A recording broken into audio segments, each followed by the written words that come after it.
L'important n'est pas de guérir, mais d'apprendre à vivre avec ces mots. Certains moments de notre existence restent à jamais gravés dans nos mémoires.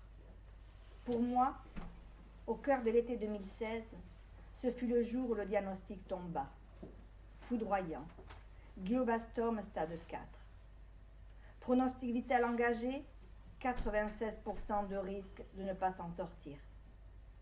Oui, mais 4% de chance de survivre. Alors ce furent des mois et des mois de chirurgie, de radio et chimiothérapie, de lutte et de souffrance.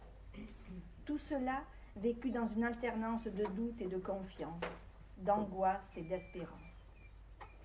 Puis le mot magique, rémission, vint enfin dissiper mes appréhensions. Ce livre témoigne autant de mes faiblesses que de mes combats. Il a pour but d'encourager toutes les victimes de la maladie à lutter, sans jamais cesser de croire en la victoire.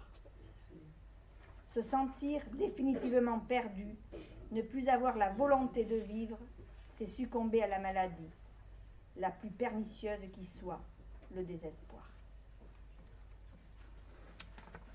Une chance énorme. Florence, Manon, Quentin, maman, papa, qui était encore là au début, Sandrine évidemment, et puis le cercle très proche, et des amis très proches, qui sont venus me voir à l'hôpital dans des états pitoyables. Une dame, je suis désolé, j'ai pas son nom, oui, Blanc. Madame Blanc, voilà, se rappeler de mes premières visites au kiné. Je parlerai aussi de mots. C'est vrai que les premières séances, j'arrivais même plus à marcher. J'ai quand même eu 1 an et demi de chimio. J'ai eu le maximum de radiothérapie que le corps peut tolérer. Voilà, donc j'ai perdu 26 kilos. Je n'avais plus l'usage de mes jambes. Je ne pouvais plus marcher, appuyer le pied gauche. À l'hôpital, on m'a dit clairement que je ne pourrais plus jamais remarcher.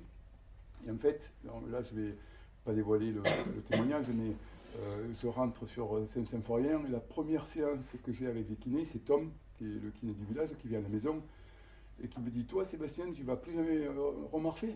Non, mais tu ne vas plus jamais remarcher, tu vas même remarcher aujourd'hui en fait. Donc aidé de Florence d'un côté et Tom de l'autre, le premier jour où il m'a fait la séance de kiné, j'ai remarché. Donc il m'a dit: tu vois, voilà, et il m'a donné des échéances jour par jour, semaine par semaine. Et c'est l'espoir que je donne à Isabelle, hein, c'est se dire on nous dit des choses.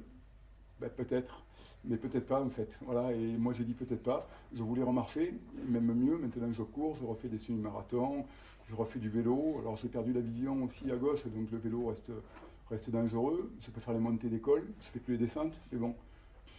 Évidemment, la source, quand on se bat, on doit se battre, on se bat pour ça, mais si on n'a personne pour qui se battre, voilà, c'est une... tu te bats contre quelque chose qui est à l'intérieur de toi, que tu n'as surtout pas invité, parce que quand tu invites quelqu'un que tu n'aimes pas, trop tard, c'est toi qui l'as invité. Là, cette personne-là, ou cette maladie, elle vient, elle habite chez toi, en fait, et elle veut prendre ta place même, et toi, tu ne l'as pas invité. Donc, moi, je l'ai pris comme un ennemi, en fait. Et je l'ai combattu vraiment. Comment je veux le battre, en fait. Et il faut trouver les ressources. Et la psychologie est terrible, parce que là, on passe par des sentiments qui sont hyper hauts. On sort de l'oncologue, elle dit que c'est stable, on est super content, et puis on va voir un mois après l'oncologue et dit hop, il y a une petite récidive, on s'effondre. Et puis on est toujours sur chimio, donc on est fatigué, et puis on prend le taxi ambulance qui nous dit qu'on va bientôt mourir. Enfin, on est toujours dans des périodes de doute, de joie, et c'est terrible en fait. Et l'ordre psychologique, il faut être prêt parce que c'est vraiment quelque chose de compliqué. Mais encore une fois, quand je relis tout ce qui s'est passé, que moi je vais recourir, ce matin avant de venir, j'ai été faire un footing parce que j'ai besoin d'être dans la nature, j'ai besoin de prendre l'air. Et quand je suis là, après je peux avoir une journée plutôt très détendue. Et quand je vois Isabelle en face de moi, je suis super content. Voilà, en fait, voilà, je me rapproche toujours à ça parce que c'est vraiment le plus important pour moi.